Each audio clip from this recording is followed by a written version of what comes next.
Thanks a lot. marka hore inta aan fanaaniinta aan sheegin waxaan jeclahay in aan ku soo dhaweeyo directorka ama composerka programka ama filmka waa Faisal Abdisamad Karate oo isagu nagu sharfay in aynu filmkan ku qabno dalka Kenya.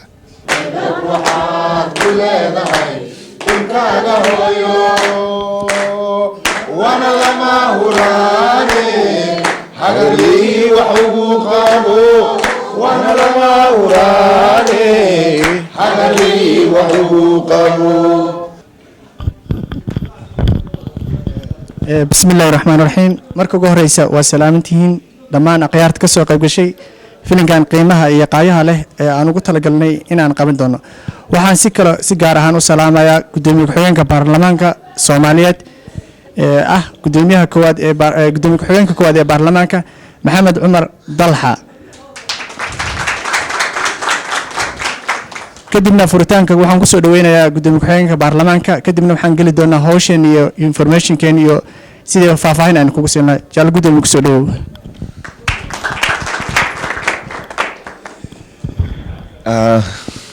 بسم الله الرحمن الرحيم. marka ugu horeysa waxaan mahad celinayaa walaalkayga Faisal oo runtii barnaamijkan qiimaha leh ee fanaaniinta Soomaaliyeed ee Kenya ku sugan igu sharfay inaan kala soo qayb galo munaasabadan oo kullayba loogu sii gogol xaarayo film sida uu horeyna igu sheegay haddana aan kullayba aan codkiisa aan ku wada maqlaynay fanaaniintii Soomaaliyeed ee raaci hore raaci dhexe raaci dambe oo aan loo kala harin kooramku uu dhan yahay bacalwaana oday uu yahay Cabdi Tahliilna uu dhex fadhiyo baadil iyo muslima qaasin oo ayagana safkii dhexe ay ahaayeen iyo runtii dhalinyarada kale hadda soo baxday Xamdi oo ku kaayo halkan angle tita ku jiro ma gartay iyo in kale oo runtii wiilkii yaraada dheeraaday oo ina Ciise Boongaha laftirkay markaan tuuran jirin oo garaaci jiray siraad bay runtii ii mareysay siraad markii anaga fanka aan daba ordi jirnay gabadhii runtii ugu yaray dadka hadda meesha fadhiyo ayay ahayd markaan xusuusto anigoo ayada riwaayad dhigaysa walna weyn aan arday ahay marka intaan way ka yareed u bixii la soo taagay bay ahayd yani maantana marka ayada xijaabka ay maartay xiran tahay waxaan u maleynayaa dad daax inay ku khaldami doonaan. tan tusaale ahaan wax yar aan ka soo qaatay macnaha barnaamijkan ama filimkan waxyaalahan ku soo qaadan doono waxaan ku soo qaadan doonaa hooyo kali ah oo nool oo na shaqaynin oo macnaha wadan qurbo joogto ama Yemen ha ahaato ama ha ahaato Kenya. hooyadaas ma haysato meel ay ka shaqeyso dhaqaale ma soo galo income ma haysato waxaa laga yaabaa odaygeedina xaajigeedina inay kala tageen waxaa laga yaabaa inay haysato 4 ilmood ama 5 ilmood oo yar yar kan ugu yar inuu jiro 2 sano ama 3 sano ilmaha cid ay uga tagta ma laha haddana macnaha markii waa la socoteen markii laga yimaado wadamada reer galbeedka ilmaha waxaa la geeyaa meelo lagu haayo qofkan uu soo shaqeysan karaa laakiin qofkan waxaaba uu weysan yahay qutulyoonkii maalintii wuxuu cun lahaa hooyadaas waxaa laga yaabaa cunugaas inay guriga intay uga tagto ay sariirta ama macnaha catiirka ama waxay ku seexato inay macnaha lugta intay uga xirto uga tagto si ay u soo raadiso qutulyoonka maalintaas uu cunayo waa dhibaatooyinka aan filimka macnaha aan ku matali doono ilaahay dukraal noqdo tusaale ahaan markaan ka soo hadlo waxaa kaloo kamid ah dadka macnaha dhibaatada hadartan xeebaha ku dhamaanaya Soomaaliya oo macnaha badda maalin walba ku dhamaanaya Soomaaliya iyo macnaha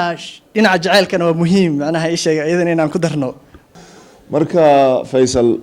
aad baad u mahadsan tahay fanaaniinta Soomaaliyeed ee halka iskugu keentay horta fikradda uu keenay ninka la yiraahdo Faisal Karate waa horta fikrad wanaagsan waa wiil horta aad u fiican oo jecel ummadda Soomaaliyeed oo rabaa in barnaamijka turjumayo maxay ahayd marxaladaha maanta dhibka nagu dhacay dadkeena Soomaaliyeed oo badda isku ridaayo xabadaha dhibkana haysto annagana hadduu Ilaahay yiraahdo waxaan rabnaa inaan garab ku siino oo wixii karaamkeena ah aan sameyno fannimadeena waa mahadsantihiin. بسم الله الرحمن الرحيم waxa weeye horta taladu yaraan iyo weynaan midna ma laha waxaa sureeyay midkaa weyne talo u dhaafay ka yar inuu helo waxaa halkaas isugu nimid waa filinna ma aha cayaar duubidiisa qabashadiisa hawshiisa ku celintiisa istaagidiisa xagga u jeelso xagga saas dheh halkaa markaad la dhasho haddana saa u soo noqo gacanta taag markaa haddaadan gacanta taagin macnaa filinkii waa xumaanaya بسم الله الرحمن الرحيم horta waa mahadsantihiin kulligiin barnaamijka wiilka walaalkeena soo qalqaaliyey iyo inteena fanaaniinta oo ka soo qayb gashay kulligiinba waa mahadsannahay muraadka aan leenahayna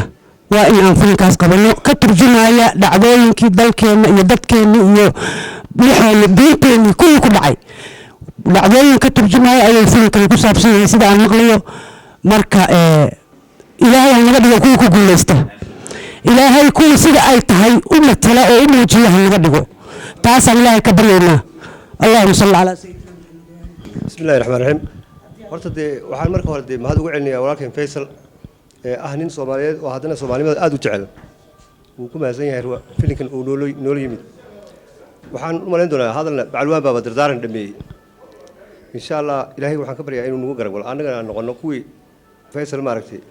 wanaag nala soo doontay kuwa guda ilaahay inuu naga yeelo oo dadaalo السلام عليكم horta waxa waaye waxaan filayaa hadalkii intii biyo kaba dhibcaan cabdi cali waa sheegay hadalku waa biyo kaba dhibcaan inta la yiraahdaa macnaha muhiimadda meesha in la iimka la tago intiina cabdi waa sheegay waxaan kaga noqdaa markaan wax qiimo ma keenayso intuu sheegay ma la rabo oo biyoba fikraddan Faisal keeno waa fikrad aad iyo aad u macquul ah fikrad qaaliyana ah runtiina ila muuqata filmaanta maanta waqtigan xaadirka loo baahan yahay haday tahay jiilka soo kacaya ama jiilkan maanta qaangaarka ah ee tiirsteedu ay tahay had iyo jeer dooyaha ku tahriibaya ay tahay dhibaatada ugu badan ee ilaa hadda in haysata oo anu fikrad ahaan aan qabo Soomaaliya dhalinyarta markaad eegto intay xabadu ka dishay iyo inta ay badu ka dishay ay badan tahay hadda intay badu ka dishay بسم الله الرحمن الرحيم الحمد لله وثناء لله والصلاة والسلام على رسول الله وعلى آله وصحبه وسلم أجمعين أما بعد waxaa maanta farxadii ah in aan fanaaniinta Soomaaliyeed kala soo qayb galo xafladaas oo ku saabsanaa fanaaniinta Soomaaliyeed oo isu xilqaamay inay sameeyaan film Soomaaliyeed oo ku saabsan dhibaatooyinkii xanuunkii iyo mashaakilaadkii weynaa 18 sanadood ummadda Soomaaliyeed yacni ku habsatay aad iyo aad ayaan ugu xanuunsanaynaa wixii la soo maray hase yeeshee wixii la soo maray in la iloobo way fiicnaan lahayd laga qabto tan soo socota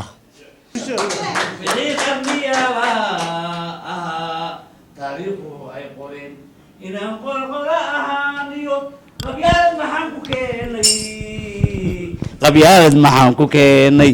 su'aasha qaaliga